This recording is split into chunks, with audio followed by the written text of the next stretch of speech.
සමන්තා චක්කවාලේසු අත්‍රා ගච්ඡන්තු දේවතා සද්ධම්මං මුනි රාජස්ස සුනන්තු සග්ග මොක්ඛදං ධම්මස්සවන කාලෝ අයං භදන්තා ධම්මස්සවන කාලෝ අයං භදන්තා ධම්මස්සවන කාලෝ අයං භදන්තා නමෝ තස්ස භගවතු අරහතු සබ්බ ධම්මේසු අප්පටිහත ඥානචාරස්ස දස බලධරස්ස චතු වේසාරජ්‍ය විසරදස්ස සබ්බ සත්තුත්තමස්ස ධම්මිස්ස රස්ස ධම්ම රාජස්ස ධම්මස්සාමිස්ස තථාගතස්ස සබ්බඤුනෝ සම්මා සම්බුද්දස්ස නමෝ තස්ස භගවතු අරහතු සබ්බ ධම්මේසු අප්පටිහත ඥානචාරස්ස දස බලධරස්ස චතු වේසාරජ්‍ය විසරදස්ස සබ්බ සත්තුත්තමස්ස ධම්මිස්ස රස්ස ධම්ම රාජස්ස ධම්මස්සාමිස්ස තථාගතස්ස සබ්බඤුනෝ සම්මා සම්බුද්දස්ස නමෝ තස්ස භගවතු අරහතු සබ්බ ධම්මේසු අප්පටිහත ඥානචාරස්ස දස බලධරස්ස චතු වේසාරජ්‍ය විසරදස්ස සබ්බ සත්තුත්තමස්ස ධම්මිස්ස රස්ස ධම්ම රාජස්ස ධම්මස්සාමිස්ස තථාගතස්ස සබ්බඤුනෝ සම්මා සම්බුද්දස්ස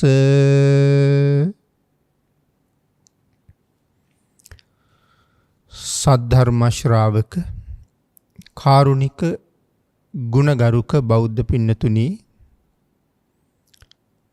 බොහෝම ශ්‍රද්ධාවෙන් යුක්තව මේ සියලු දෙනාම සූදානම් වෙන්නේ ලෞතර බුදුරජාණන් වහන්සේ විසින් අවබෝධ කරගෙන දේශනා කොට වදාළ පරම ගම්බීර වූ ශ්‍රී සද්ධර්ම රත්නයෙන් අබමල් රේණුවකටත් වඩා අඩු බොහෝම පුංචි කොටසක් දේශනා කරවගෙන ධර්ම ගෞරවය පෙරදරි කරගෙන දේශනාගත ධර්මයේ ශ්‍රවණය කරන්න. එසේ ධර්ම ශ්‍රවණය කිරීමෙන් ලැබෙන අවවාද අනුශාසනා තම තමන්ගේ ජීවිතවලට එකතු කරගෙන උතුම් ධර්ම දානානිසංසයත් එකතු කරගෙන ඊ타ම ඉක්මන් භවයක ඊ타මත්ම කෙටි කාලයකින් සැප සහිත ප්‍රතිපදාවකින් උතුම් චතුරාර්ය සත්‍ය ධර්මය අවබෝධ කරගෙන සසරින් එතර වීමේ පරමාර්ථයේ ඇතුවයි මේ ධර්ම ශ්‍රවණය කරන්න සූදානම් වෙන්නේ.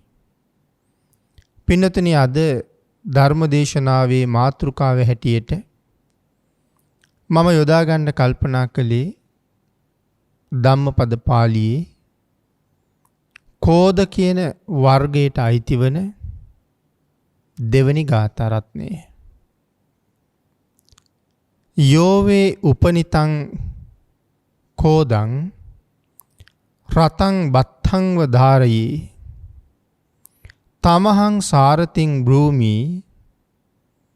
රසමිග්ගාහෝ ඉතරෝ ජනෝති. අපේ භාග්‍යතුන් වහන්සේ මේ ගාථාරත්නයේ දේශනා කොට වදාළේ එක්තරා දෙව්දුවක් බුදුරජාණන් වහන්සේට කරපු පැමිණිල්ලකට අනුව ඒ දෙව්දුවගේ හැසිරීම සම්බන්ධයෙන් ප්‍රශංසා කරමින් තමයි මේ ගාථාව දේශනා කොට වදාළේ. ඒ කාරණාව අපි ටිකක් කෙටියෙන් සිහිපත් කළොත් අපේ බුදුරජාණන් වහන්සේ ජීවමානව වැඩ ඉන්න කාලේ මේ රජගහනුවර සිටුතුමා මූලික වෙලා බුදුරජාණන් වහන්සේගෙන් අවසරයක් ඉල්ලුවා පින්නතුනි. බුදුරජාණන් වහන්සේ ඇතුළුව භික්ෂූන් වහන්සේලාට ආරාම හදලා පූජා කරන්න. ඒ අවසර ඉල්ලීමෙන් පස්සේ භාග්‍යතුන් වහන්සේ මෙන්න මේ ආකාරයේ ආරාම ඉදිකිරීම සුදුසුයි කියලා ආරාම වර්ග කීපයක්ම සිටුතුමා ඇතුළු පිරිසට සඳහන් කළා. භාග්‍යතුන් වහන්සේගේ අනුමැතියෙන් බොහෝම ශ්‍රද්ධාවෙන් භික්ෂූන් වහන්සේලාට ආරාම ඉදිකරන්න සදහැවතුන් ඉදිරිපත් වුණා. මේ කාලේ අලව්නුවර ජීවත් වෙච්ච එක භික්ෂූන් වහන්සේ නමක්. උන්වහන්සේ වනාන්තරයේ තනියම ජීවත් වෙන්නේ. උන්වහන්සේත් කල්පනා කළා ආරාමයක් තුල වාසය කිරීම භාග්‍යතුන් වහන්සේ අනුදැල වදාලා කියලා දැනගත්ත නිසා මටත් ආරාමයක් හදාගන්න ඕනේ කියලා. උන්වහන්සේ එක දවසක් පොරවකුත් අරගෙන විශාල ගහක් කපන්න පටන් ගත්තා. පින්නතුනි, ඒ ගහ තමන්ගේ වාස භූමිය කරගත්ත දෙව්දුවක් හිටියා. දැන් ඇය දැනගත්තා මගේ විමානය විනාශ වෙන්න යන්නේ. ඒ නිසා ගහෙන් බැහැලා අර භික්ෂූන් වහන්සේලට කතා කරලා උන්වහන්සේට කියනවා ස්වාමීනි මේ ගහ කපන එක නතර කරන්න. මේ ගහ තමයි මගේ විමානය කියලා. භික්ෂූන් වහන්සේ සඳහන් කරනවා මටත් ආරාමයක් හදාගන්න ඕනේ. ඒ සඳහා මේ තරම් හොඳ ගහක් අය මට ලැබෙන එකක් නැහැ. මේ ගහ කපලා ඉරලා දැවදඬු සපය ගන්න තමයි උන්වහන්සේගේ බලාපොරොත්තුව. නමුත් දිව්‍යාංගනාව නැවත නැවත ඉල්ලීම් කළත් ඒ ඉල්ලීම සාර්ථක වුණේ නැහැ පින්නතුනි.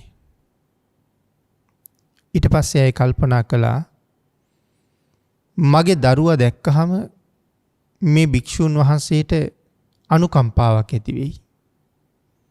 ඒ අනුකම්පාව නිසාවත් ගහ කපන එක නතර කරයිද කියලා බලන්න හිතාගෙන තමන්ගේ දරුවා ගහේ අත්තක් උඩින් තිබ්බා. පින්නතුනි, භික්ෂූන් වහන්සේ පොරව ඔසවලා ගහට පහර දෙන්න සූදානම් වෙන මොහොත. ඒ නිසා එක පාරම පොරව පාර නවත්ත ගන්න බැරුව ගියා. දරුවගේ පාදයකුත් සිඳගෙනම පොරව පාර ගහට වැදුනා. ඒ වෙලාවේ දෙව්දුවට මහා කේන්තියක් ඇති වුණා. දෑත එසෙව්වා මේ මහානාට පහර දීලා මරලා දානවා කියලා. එහෙම දෑත එසෙව්වත් ඇය නැවත මොහොතින් කල්පනා කළා ඒක නරක වැඩක්. මේ භික්ෂුව හරි සිල්වත් කෙනෙක්. සිල්වත් භික්ෂුවක් මරණයට පත් කළොත් මට අති දීර්ඝ කාලයක් නිරයේ දුක් විඳින්න සිද්ධ වෙනවා. ඒ විතරක් නෙමෙයි. ඉන් එහාට අන්‍ය වූ දෙවියෝ මිනිස්සු භික්ෂූන් වහන්සේලාට හිරිහැර කරන එක බරපතල කරුණක් කියලා සලකන එකක් නෑ. අහවල් දෙව්දුව භික්ෂුවක් මැරුවා. එහෙම හිතලා අනික් අයත් ඒ විදිහට කටයුතු කරන්න පටන් ගන්න පුළුවන්. එහෙම වුණොත් මහ විනාශයක් වෙනවා. එහෙම හිතලා ඇය කල්පනා කළා මේ භික්ෂූන් වහන්සේලාට ගුරුවරයෙක් ඉන්නවා. මම ගුරුවරයා හොයාගෙන ගිහිල්ලා මේ කාරණාව උන්වහන්සේට පැමිණිලි කරනවා කියලා. හිතේ උපන් ආවේගය පාලනය කරගෙන ඇය බුදුරජාණන් වහන්සේ වැඩ ඉන්න තැනට ගියා. හඬමින් කඳුළු සලමින් ඉන්න ඇය දැකලා අපේ බුදුරජාණන් වහන්සේ ඇහුවා ඇයි මේ අඬන්නේ කියලා. ඇය සඳහන් කළා ස්වාමීනි මම එක්තරා ගහක් ආශ්‍රය කරගෙන ඒ ගහ මගේ විමානයේ බවට පත් කරගෙන ජීවත් වුණා. ස්වාමීනි ඒ නුවර වැඩ ඉන්න එක භික්ෂුන් වහන්සේ නමක් මම වැඩින් ජීවත් වෙන මේ විමානය ඒ ගහ විනාශ කරන්න කපලා දාන්න කටයුතු කළා. මං උන්වහන්සේගෙන් ඉල්ලීමක් කළා මගේ විමානය විනාශ කරන්න එපා කියලා. නමුත් ස්වාමීනි උන්වහන්සේ මගේ ඉල්ලීමට කන් දුන්නේ නැහැ. මගේ දරුවා දැක්කහම උන්වහන්සේට අනුකම්පාවක් හිතෙයි කියලා මම හිතුවා. ඒ නිසා මම උන්වහන්සේට පෙනෙන්න ගහේ අත්තක් උඩ මගේ දරුවා තිබ්බා. නමුත් ස්වාමීනි උන්වහන්සේ ගහපු පොරෝ පහරකින් මගේ දරුවාගේ පාදයක් කැපිලා ගියා. ඒ වෙලාවේ මට මහා කේන්තියක් ඇති වුණා. ස්වාමීනි මට හිතුණා මේ භික්ෂුව මරන්න ඕනේ කියලා. නමුත් මං ආපහු කල්පනා කළා එහෙම කළොත් තවත් බොහෝ දෙනෙක් මගේ ක්‍රියාව පූර්වාදර්ශය කරගෙන භික්ෂූන් වහන්සේලාට කරදර කරන්න පුළුවන්. මගේ ඇතිවෙච්ච ආවේගය පාලනය කරගෙන මේ කාරණාව භාග්‍යතුන් වහන්සේට සඳහන් කරන්නයි මම ආවේ. පින්නතුනි අපේ බුදුරජාණන් වහන්සේ ඒ දිව්‍යාංගනාව අගය කළා. ඇයට බොහෝම ප්‍රශංසා කළා. අගය කරලා ප්‍රශංසා කරලා ගුණ කියලා තමයි අපි අර මාතෘකා කරගත්ත ගාථා රත්නයේ භාග්‍යතුන් වහන්සේ දේශනා කොට වදාළේ. අපි නැවත ගාථා රත්නයේ සිහිපත් කරගත්තොත් යෝවේ උපතිතං කෝදං රතං බත්තං වදාරයේ තමහං සාරතින් බ්‍රූමි රසමිග්ගාහු ඊතරෝ ජනෝති. මේ ගාථාවේ සරල තේරුම තමයි යමෙක් ඒකාන්තයෙන් තමන් තුළ උපන් ක්‍රෝධය ඊතා වේගයෙන් දුවන රථයක් පාලනය කරනවා වගේ ඒ ක්‍රෝධයද පාලනය කරන්නේ නම් මම ඔහු රියදුරායයි කියලා හඳුන්වනවා. ඒක තමයි ගාථාවේ සරල තේරුම. අපි ටිකක් සාකච්ඡා කරමු මේ ගාථා රත්නයේ අන්තර්ගතය ගැන. යෝවේ උපතිතං කෝධං. පින්නතුනි මේ ක්‍රෝධය කියන කාරණාව අපි හැමෝම දන්නවා. අපි ඒකට කියනවා ද්වේෂය, තරහව මේ වගේ වචනත් පාවිච්චි කරනවා. එහෙම නැත්නම් කිපෙනවා කියලාත් කියනවා. මේ හැම වචනයක්ම එක සමානයි වගේ. යෝවේ උපතිතං කෝදං. යමෙකුට පුළුවන් නම් තමන් තුළ උපදින ක්‍රෝධය මනාව පාලනය කරගන්න. ඔහු හරි දක්ෂයෙක් කියලා භාග්‍යතුන් වහන්සේ දේශනා කළේ. එතකොට මේ දක්ෂයි කියන වචනය පැහැදිලි කරන්නත් කරුණු ගණනාවක් ධර්මයේ තුල තියෙනවා. පින්නතුනි සාමාන්‍ය ලෞකික ලෝකේ දක්ෂයෙක් වෙනවට වඩා ධර්මයට අනුව දක්ෂයෙක් වෙන්න පුළුවන් නම් ඔහු තමයි හැබෑම දක්ෂයා. එලව මෙලව දෙකම දිනන කෙනෙක්. අපි සාමාන්‍ය ලෝකෙත් නොයෙක් කටයුතු වලට නොයෙක් දක්ෂයෝ ඉන්න බව කතා කරනවා. සමහර අය ඉගෙන ගන්න දක්ෂයි. සමහර අය කෘෂි කර්මාන්තයට දක්ෂයි. තවත් සමහර අය කාර්මික කටයුතු වලට දක්ෂයි. තවත් සමහර අය සොයා ගැනීම වලට දක්ෂයි. මේ ආදි වශයෙන් තව දක්ෂතාවයන් ඕන තරම් දක්වන්න පුළුවන්. නමුත් පින්නතුනි මේ හැම දක්ෂයෙකුටම වඩා හැබෑම දක්ෂයා බවට පත් වෙන්නේ තමන්ව පාලනය කරගන්න පුළුවන් පුද්ගලයා. තමන්ව පාලනය කරනවා කියලා සඳහන් කරාම හිතේ ක්‍රෝධය ඇති වෙනවා. ඒ ක්‍රෝධය පාලනය කරන්න පුළුවන් නම් ඔහු මේ ලෝකේ ඉතා උසස් දක්ෂ පුද්ගලයෙක්. රාගය පාලනය කරන්න පුළුවන් නම් ඔහුත් මනා දක්ෂයෙක්. තෘෂ්ණාව ක්ලේශය පාලනය කරගන්න පුළුවන් නම් මේ තමයි පින්නතුනි හැබෑම දක්ෂයෝ.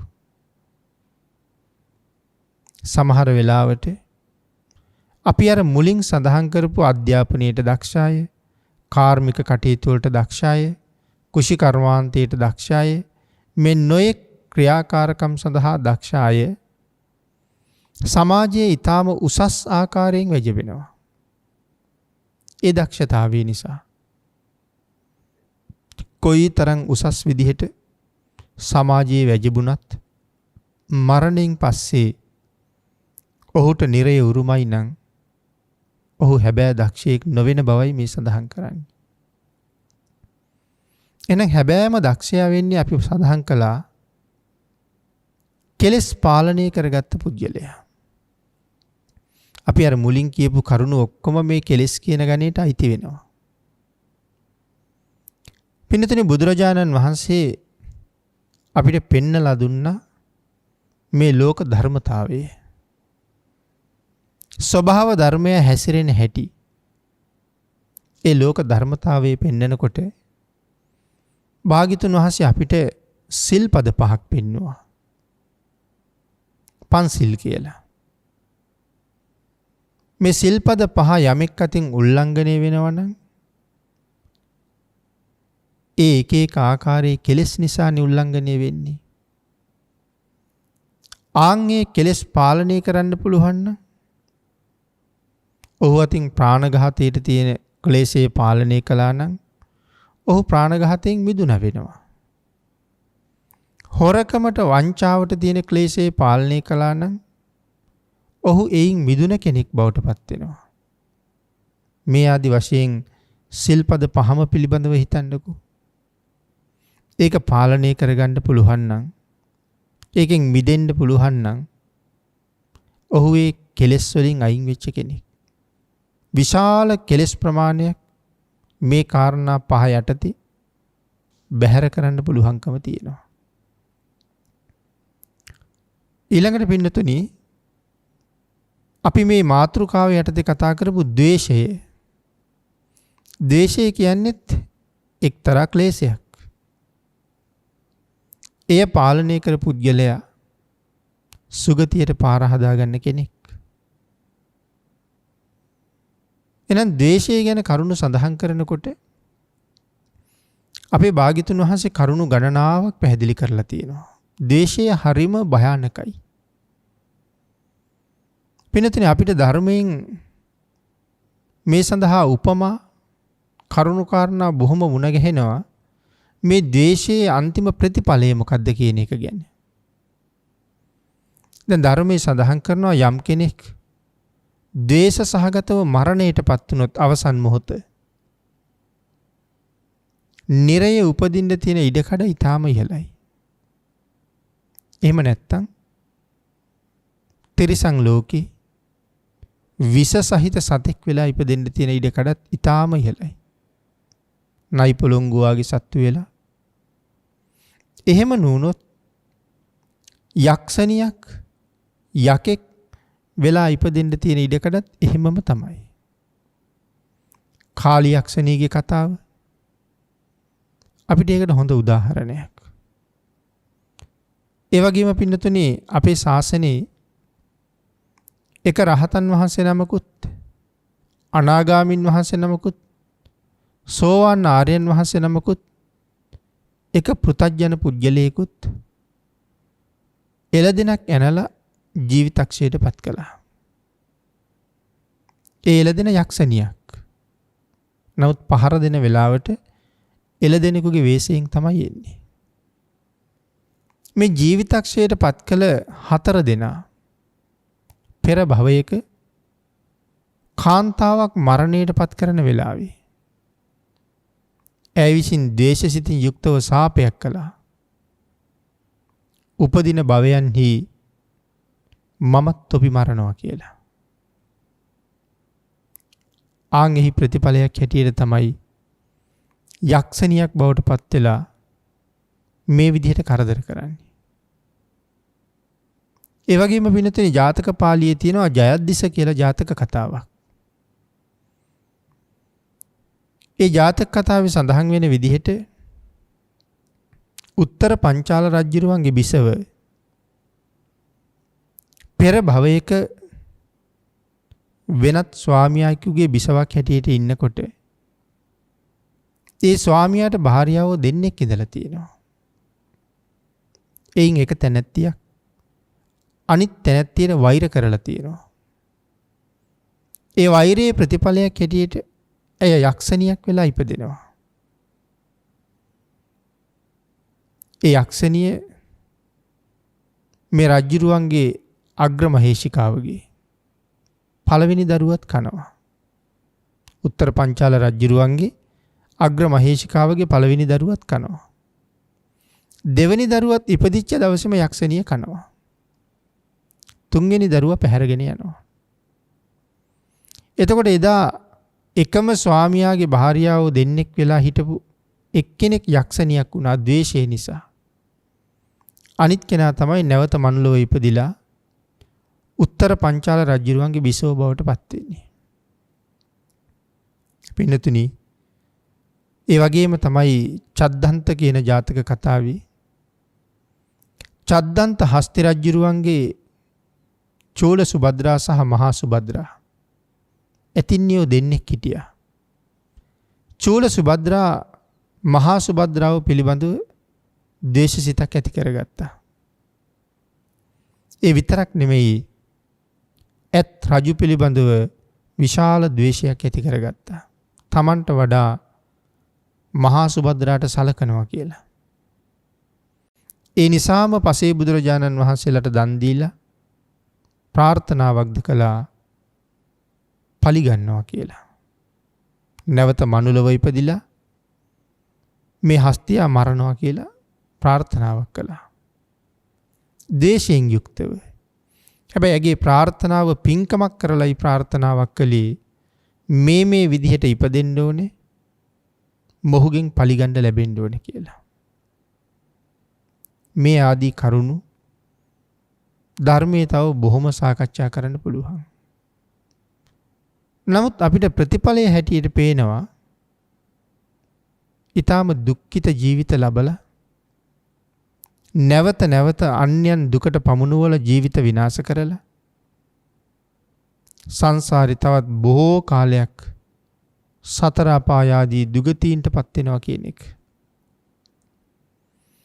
අපි සඳහන් කළානේ යක්ෂණියක් එළදෙනෙකුගේ වෙස්යක් අරගෙන ඇවිල්ලා මේ ශාසනයේ ආර්යයන් වහන්සේලා 3 දෙනෙකුත් එක පෘථග්ජන පුජ්‍යලයකුත් ජීවිතක්ෂයට පත් කළා කියලා. පින්නතුනේ රහතන් වහන්සේ නමක් එතන හිටියා. ඒ තමයි අපේ ශාසනයේ සැප සහිත ප්‍රතිපදාවෙන්ම උතුම් අරහත්ත්වයේ සාක්ෂාත් කරගත්ත දාරුචීරිය මහරහතන් වහන්සේ. එතකොට මේ යක්ෂණිය රහතන් වහන්සේ නමක් ඝාතනය කළා. පුක්කුසාති මහරජුරු අනාගාමීන් වහන්සේ නමක්. සුප්‍රබුද්ධ කියලා කියන්නේ සෝවන් වහන්සේ නමක්. මෙවන් උතුම් ගුණ ඇති ආර්යයන් වහන්සේලා ජීවිතක්ෂයට පත් කරපු ඇය මේ මොහොතෙත් නිරා ගිනිදැල් අතරේ දැවෙනවා. නමුත් දිගින් දිගට ද්වේෂයක් අරගෙන ආපු නැති ඒ 4 දෙනාගෙන් 3 දෙනෙක් රහතන් වහන්සේ නම් පිරිනිවන් පෑවා. අනාගාමීන් වහන්සේ බඹලොව ඉපදෙනවා. සෝවාන් වහන්සේ දෙව්ලොව ඉපදෙනවා. තඹදා ටිකත් ජීවිතයේ අවසන් මොහොතේ මරණාසන්න කාලේ සාරිපුත්තයන් වහන්සේට ධනක් දීපු නිසා දෙව්ලොව උපදිනවා. අර යක්ෂණිය නැවත නිරේට යනවා. මේ මොන වගේ ප්‍රතිඵලද මේ තියෙන්නේ? මේ හැම එකක්ම ද්වේෂයේ ප්‍රතිඵල. අපේ බුදුරජාණන් වහන්සේ මේ ද්වේෂයට විරුද්ධව බොහෝ කරුණු දැක්වුවා කියලා මම සිහිපත් කළා.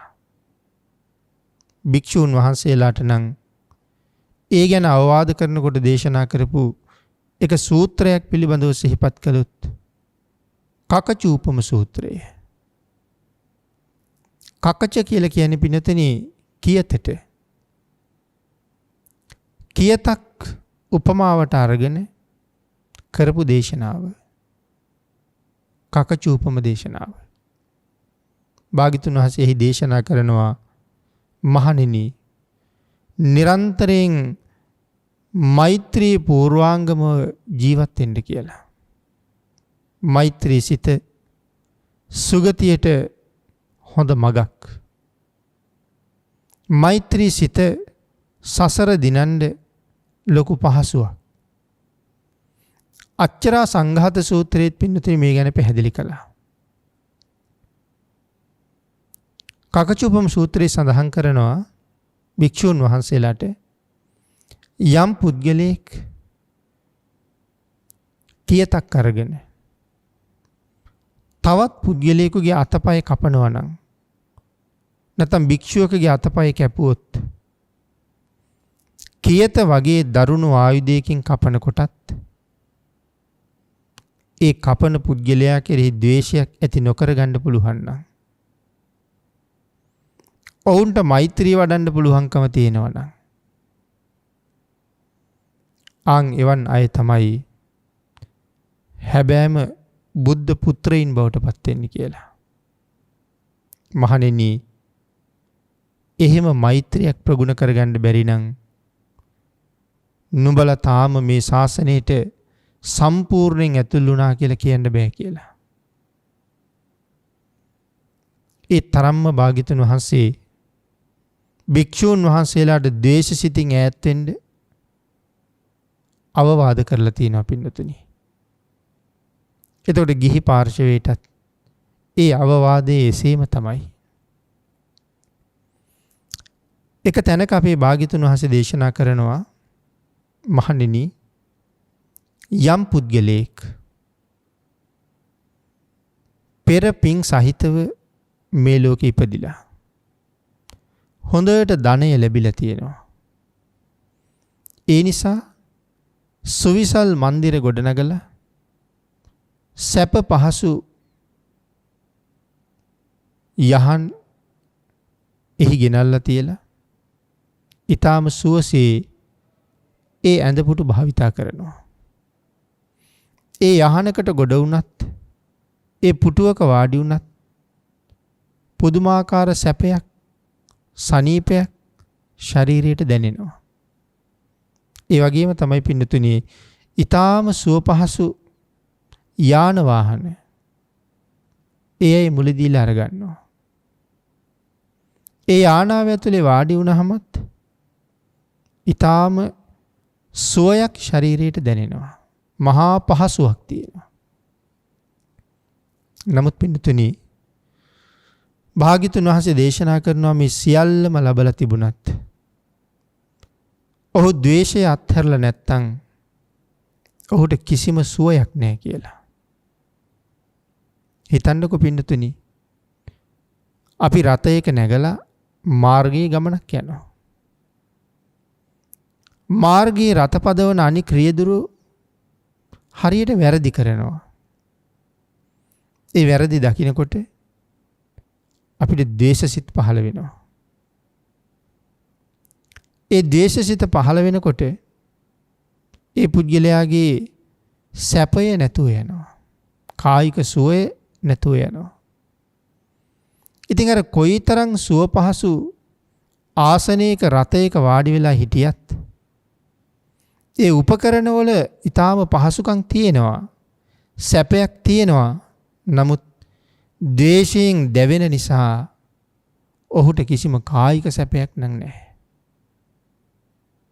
ආන්ගෙකින් පේනවා මේ ද්වේෂය අපේ සැපයට කොයිතරම් බාධා කරනවද කියලා. භාග්‍යවතුන් වහන්සේ දේශනා කරනවා මෙලොව ද්වේෂ කර කර ජීවත් වෙලා හිටපු අය මරණයෙන් පස්සේ දුගතියේ උප්පත්තිය ලැබලා අති දීර්ඝ කාලයක් නිරය දුක් විඳලා නැවත මනුස්ස ලෝකේ ඉපදුනත් ඔවුන් පහසුවෙන් හඳුනා ගන්නත් පුළුවන් කියලා. ඒ තමයි පින්නතුනි ඊටාම විරූපී පෙනුමක් තියෙනවා. බලන්න අප්‍රසන්න චවි වර්ණයක් තියෙනවා. මුහුණේ පෙනුමත් හමේ වර්ණයත් අප්‍රසන්න ස්වභාවයෙන් යුක්තයි. බොහෝ දෙනා ඔවුන් පිළිකුල් කරනවා. තමන්ගේ සමාගමයට එකතු කරගන්න කැමැත්තක් නැහැ. ප්‍රතික්ෂේප කරනවා. සඳහන් කරනවා ඒ විතරක් නෙමෙයි. ආන් එවන් ද්වේෂ සහිත අය නැවත ඉපදුනහම ඔවුන්ට බොහොම ලෙඩ රෝගත් වැඩි. නොයේක් ලෙඩවරින් තමන්ගේ කය පිරීලා තියෙන්නේ. සමහර වෙලාවට උපදිනකොටම කොර ගහන පුද්ගලයෙක්. උපතින්ම කොරයි. ඒ වගේම සඳහන් කරනවා උපතින්ම කුදුයි. කොන්දේ ආබාධ සහිතව උපදිනවා. ඔහුට හරියට හතුරු ඉන්නවා. නිතරම ගහන්න අය, නිතරම බනින්න අය, ජීවිතේ නැති කරන්න මාන බලන අය අඩුවක් නැහැ. හැමදාම බයෙන්, හැමදාම සැකෙන් ජීවත් වෙන්න සිද්ධ වෙනවා. මේ ද්වේෂයේ ප්‍රතිඵල. ආන් ඒ නිසා භාග්‍යවතුන් වහන්සේ කරුණ පැහැදිලි කරන්නේ ඒ තරම්ම අනාගත ජීවිතේ විනාශ කරනවා නම් මේ ද්වේෂය ඒ තරම්ම පහත් තත්වයට ඇදලා දාලා බොහොම දුක්ඛිත ජීවිත උදා කරනවා නම් මේ ද්වේෂය අපි තවත් ද්වේෂ කරන්න වටිනවද කියලා අපි අපෙන්ම අහලා කල්පනා කරලා බලන්න ඕනේ. අපේ භාග්‍යවතුන් වහන්සේ මොන තරම් කරුණාවෙන් මෛත්‍රියෙන් යුක්තව මේ කරුණ අපිට පැහැදිලි කළාද? අපිට කරුණ පැහැදිලි කරපු අපේ භාග්‍යවතුන් වහන්සේ කවදාවත්ම කිසිම පුද්ගලයෙක් සම්බන්ධයෙන් ද්වේෂසිතක් ඇති කරගත්තේ නැහැ පින්නතුනි. කොතනකවත් ද්වේෂයක් නැහැ. හේතුව කෙලෙස් නැති හින්දා. මේ ලෝකෙන් එතර වෙලා ඉන්න නිසා. භාග්‍යවතුන් වහන්සේට චෝදනා කරපු අය කොච්චරද? භාග්‍යවතුන් වහන්සේට අපවාද කරපු අය කොච්චරද? භාග්‍යවතුන් වහන්සේට හිංසා කරන්න කටයුතු කරපු අය. නමුත් මේ කවුරුවත් සම්බන්ධයෙන් බුදුරජාණන් වහන්සේගේ හිතේ ද්වේෂයක් නැහැ. ඒ හැම කෙනෙකුටම අනුකම්පා කිරීමක්ම තමයි භාග්‍යවතුන් වහන්සේ කරලා තියෙන්නේ. පින්නතුනි සමහර වෙලාවට අන්‍ය තීර්ථක බ්‍රාහ්මණයෝ බුදුරජාණන් වහන්සේට වාදාරෝපණය කළා. ඔබ අහලා ඇති බරද්වාජ කියලා බමුණෙක්. මිත්‍යා දෘෂ්ටිකයි. නමුත් ඔහුගේ බිරිඳ සම්මාදිට්ඨිකයි. බුදුරජාණන් වහන්සේ පිළිබඳව මනාව පැහැදිච්ච කෙනෙක්. ඇය තමන්ගේ ස්වාමියාට තමන් කළ යුතු යම් යුතුයකමක් තියනවාද ඒ හැම යුතුයකමක්ම පින්නතුනි නොපිරිහෙලාම සම්පූර්ණ කරනවා. ස්වාමියාගේ යම් කටයුත්තක් වෙයිද, ගෙදර දොරේ යම් කටයුත්තක් වෙයිද, වෙනත් අහල පහල කෙනෙකුට උපකාරයක් කරන්න ගියපු වෙලාවක් වෙයිද, ඇය හැම වෙලාවෙම බුදුරජාණන් වහන්සේ මතක් කරනවා. ස්වාමියාට ආහාර පාන ටික ළඟට දීලත් බුදුරජාණන් වහන්සේ මතක් කරන එක ඇගේ සිරිත. මාගේ භාග්‍යතුන් වහන්සේට নমස්කාර වේවා. ඇයි නිතරම එහෙම කියනවා. එක දවසක් පින්නතුනි මේ බරද්වාජ කියන බ්‍රාහ්මණයට මේ සිද්ධිය සම්බන්ධයෙන් හොඳටම කේන්ති ගියා. ඇයට දොස් කීවා. ඇයට පස්සේ කියනවා ඔබ නිතරම මතක් කරන ඔය ශ්‍රමණ බවත් ගෞතමයන්ට මං වාදාරෝපණය කරනවා කියලා. ඇය බොහෝම සංසුන්, ද්වේෂයෙන් තොර කෙනෙක්. බොහොම නිමිච්ච කෙනෙක් ඒ නිසා. ඇය තමන්ගේ ස්වාමියාට බොහොම සැහැල්ලු ස්වරයෙන් සඳහන් කළා, හොඳයි යන්න ගිහිල්ලා වාදාරෝපණය කරන්න.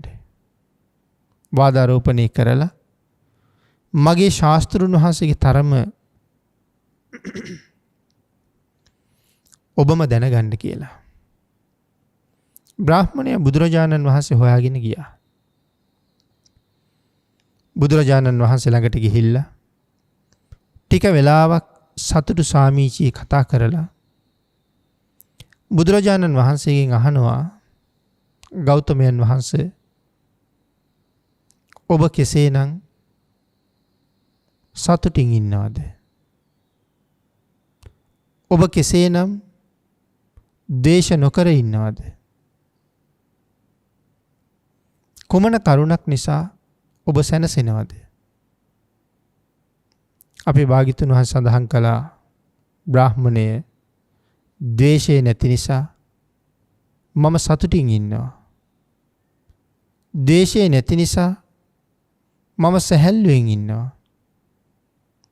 ද්වේෂයෙන් තොරව කටයුතු කරන නිසා මම නිතරම සතුටින් ඉන්නවා.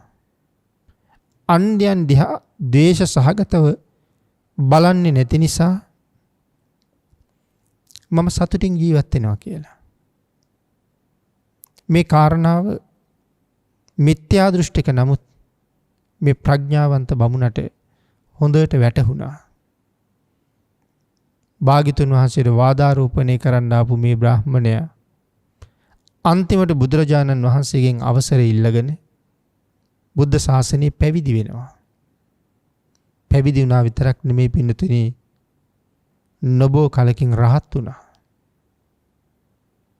අපේ පින්නතුන් අහලා ඇති අක්‍රෝෂ භාරද්වාජ කියලා බමුණෙක් ගැන. කලින් සඳහන් කළේ භාරද්වාජ බමුණා. මේ සඳහන් කරන්නේ අක්‍රෝෂ භාරද්වාජ ගැන. අපේ බුදුරජාණන් වහන්සේ එක දවසක් මේ අක්‍රෝෂ භාරද්වාජ බමුණා ආහාර අනුභව කරන්න සූදානම් වෙන වෙලාවේ ඔහු ඉදිරිපිටට පිණ්ඩපාතේ වැඩියා. භාග්‍යතුන් වහන්සේ වැඩලා ඉන්නවා දැක්කහම බ්‍රාහ්මණයාට භාග්‍යතුන් වහන්සේ ගැන ද්වේෂයක් ඇති වුණා. අනේ බ්‍රාහ්මණයා බුදුරජාණන් වහන්සේට ද්වේෂ සහගතව චෝදනා කළා. අපේ භාග්‍යතුන් වහන්සේ ඒ හැම දෝෂාරෝපණයක්ම නිහඬවම ඉවසුවා. බ්‍රාහ්මණයා දෝෂාරෝපණය කරලා ඉවර වුණාම භාග්‍යතුන් වහන්සේ බ්‍රාහ්මණයාගෙන් අහනවා, භාරද්වාජ ඔබේ ගෙදරට නෑදෑයෝ එනවද? අසල්වාසීන් එනවද? යාළු මිත්‍රයෝ එනවද කියලා. සඳහන් කරනවා මගේ ගෙදරට නිතර නිතර එහෙම අය එනවා. භාග්‍යතුන් වහන්සේ අහනවා බ්‍රාහ්මණය ඒ නායට ආහාර පාන ආදීනුත් ඔබ සංග්‍රහ කරනවාද කියලා. බ්‍රාහ්මණය සඳහන් කළා ඇතැම් දවස්වලට එහෙමත් කරනවා. බුදුරජාණන් වහන්සේ නැවත අහනවා බ්‍රාහ්මණය ඔබ කරන සංග්‍රහය ඒ අය පිළිගත්තේ නැත්තම් ඔබ මොකද මේ සංග්‍රහයට කරන්නේ ආහාර පාන වලට මොකද කරන්නේ කියලා. ඔහු සඳහන් කළා ස්වාමීනි ඒ අය පිළිගත්තේ නැත්තම් ඒක මමත් මගේ දරුවොත් බිරිඳත් අපි ඒක ප්‍රයෝජනෙට ගන්නවා කියලා. ඒගොල්ලන්ට එපා නම් බාරගන්නේ නැත්තම් ඒක අපහු මම ගන්නවා. බුදුරජාණන් වහන්සේ සඳහන් කළා භාරද්වාජය ඔබ මෙතෙක් වෙලා නොයෙක් රළු වචන කිය මට නිඳා කළා. මට අපහාස කළා. භාරද්වාජය මම ඒකක්වත් බාරගන්නේ නැහැ. මේ සියල්ලම අපහු ඔබටම බාරගන්න වෙනවා. මම මේ එකක්වත් බාරගන්නේ නැහැ කියලා. අන්තිමට භාග්‍යතුන් වහන්සේ ගැන පැහැදුන භාරද්වාජය බුදුරජාණන් වහන්සේට දන් පූජා කළා. භාග්‍යතුන් වහන්සේ සඳහන් කළා කාගෙන්වත් දොස් අහලා කාගෙන්වත් බැනුම් අහලා වළඳන සිරිතක් මගේ ළඟ නැහැ. යමෙක් ඔබ වගේ අය එක්ක මුහු වෙනවා නම් ඒ අය ඔබටම හොඳයි. නමුත් මම ඔබ වගේ දේශ සහගත පුද්ගලයන් එක්ක මුහු වෙන්න කැමති නෑ කියලා. මේ විදිහට කරුණු දක්වලා අනුශාසනා කරාම අක්‍රෝෂ භාරද්වාජ බ්‍රාහ්මණයා බුදුරජාණන් වහන්සේ පිළිබඳව මහා පැහැදීමක් ඇති කරගත්තා. පින්නතුනි මේ බ්‍රාහ්මණයත් අන්තිමට බුදුරජාණන් වහන්සේගෙන් ඉල්ලුවේ ස්වාමීනි මමත් මේ ශාසනය පැවිදි කරන්න බැරිද කියලා. භාග්‍යතුන් වහන්සේ ඔහුටත් පැවිද්ද ලබා දෙන්න කටයුතු කළා. පින්නතුනි වැඩි කල නොගොස් අක්‍රෝෂ භාරද්වාජ බ්‍රාහ්මණයත් අති උතුම් ආර්ය තත්වයටම පත් වුණා.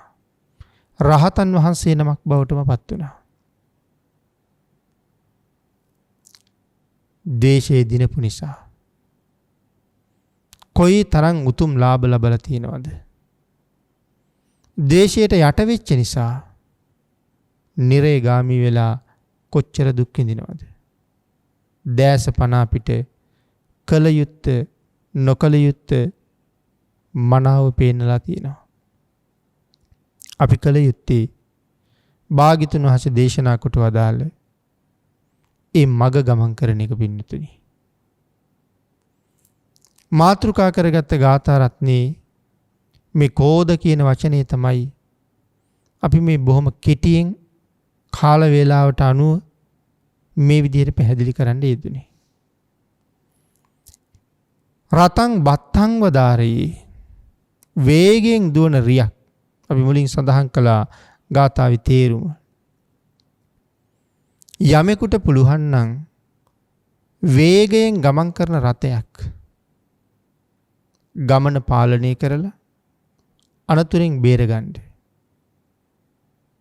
යම් හැරෙන්න වංගුවක් වගේ තැනක් තිබුණොත් රථය පාලනය කරලා කාටවත් කරදරයක් නැතුව වංගුවෙන් හැරිලා යන්න. ඒ වගේම දේශනා කළා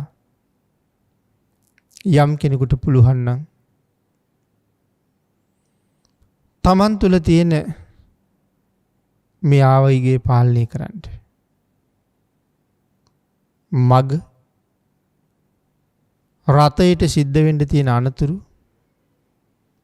යම් රියදුරෙක් වළක්වනවා වගේ ද්වේෂය නිසා සසර දීර්ඝ කාලයක් සැරි සරන්න වෙන බව දැනගෙන ප්‍රඥාවන්තයා ද්වේෂය පාලනය කරනවා. ප්‍රඥාව නැති කෙනා බොහෝ දේවල් වලට කිපෙනවා. ඒ කිපෙන දේවල් අතර ඊටාම සුළු දේවලුත් තියෙනවා. නමුත් මහා ලොකුවට කිපෙනවා. සුළු සිද්ධියක් නිසා අවුරුදු කෝටි ගාණක් නිරා දුක් විඳින්න, තිරිසන් අපායේ ඉන්න ඔවුන් පාර හදා ගන්නවා. සුළු කාරණාවක් නිසා. ඒ නිසා දේශනා කළා රියදුරා දක්ෂයි නම් රතය පාලනය කරන්න. යමෙකුට පුළුවන් නම් තමන්ගේ කේන්තිය පාලනය කරන්න. මහණෙනි මම රියදුරා කියලා කියන්නේ අර රතය පාලනය කරන්නට නෙමෙයි. මම හැබෑම රියදුරාය කියලා කියන්නේ චිත්ත සංතානයේ තුළ උපදින ද්වේෂ සහිත අරමුණු, රාග සහිත මෝහ සහිත අරමුණු යමෙකුට මනාව පාලනය කරන්න පුළුවන් නම් අන්න ඔහුට මම රියදුරා කියලා කියනවා. තමහං සාරතින් බ්‍රූමි රසමිග්ගාහු ඉතරෝ ජනෝති. තමහං සාරතින් බ්‍රූමි. මේ දේශයේ පාලනය කරන්න තමයි නියම රියදුරා. නියම රතාචාර්යවරයා සාරථී කියලා කිව්වේ ඒකයි. එහෙනම් නිතරම සඳහන් කළේ තමන්ව පාලනය කරන්න. අනුන්ව පාලනය කරන්න කලින්, අනුන්ගේ පාලනයක් නැති දේවල් ගැන කතා කරන්න කලින්, අනුන්ගේ දේශසිත ගැන කතා කරන්න කලින් ඉස්සරලා තමන්ව පාලනය කරන්න. යමෙක් තමන් පාලනය කරගත්තා නම් ඔහුට සුගතිය ඒකාන්තයි. භික්ෂුන් වහන්සේලාට වරක් දේශනා කළා, මහණෙනි නුඹලාට පුළුවන් නම් මට එක පොරොන්දුවක් දෙන්න. මං ඔබලා අනාගාමී කරන බවට අප වෙනවා කියලා. මොකද්ද මේ පොරොන්දුව? දේශසිත උපදවන්නේ නැහැ කියලා ඔබලා පොරොන්දු වෙනවනම් මං සහතිකයි ඔබලා අනාගාමී තත්ත්වයට පත් කරවනවා. බාණ්ඩ පින්නතුනි, සෝවාන් තත්ත්වයට පත් කරවනවා කියලත් නෙමෙයි දේශනා කළේ. සකදාගාමි තත්ත්වයට පත් කරනවා කියලත් නෙමෙයි දේශනා කළේ. අනාගාමී තත්ත්වයට පත් කරනවා කියලා. එහෙනම් මේ ද්වේෂය පාලනය කිරීම බුද්ධාදී මහෝත්තමයන්න් වහන්සේලා කොච්චරනම් අගය කරලා තියෙනවද?